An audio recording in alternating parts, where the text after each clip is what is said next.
Ayan, for today's video, maaga akong umuwi. Guys, kasi gusto kong kumain ng mainit na sabaw. Diskarte lang tayo guys. Ito aking hapunan. Ayun, baon ko oh. Malamig na kanin, na mayroong gulay na sitaw, adobong sitaw at talong. At ngayon gumawa ako ng sabaw kasi meron akong hiniwa na steam chicken. Sinabawan ko lang, tapos nilagyan ko ng cabbage at saka bihon. Ayan, tinimplahan ng kunti. Ayan, di ba? Sabaw na. O, di ba? Kain tayo hapunan. Maagang hapunan. Salamat po.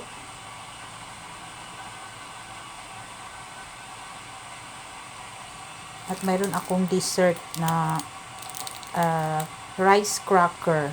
Ayan. Thank you so much, guys.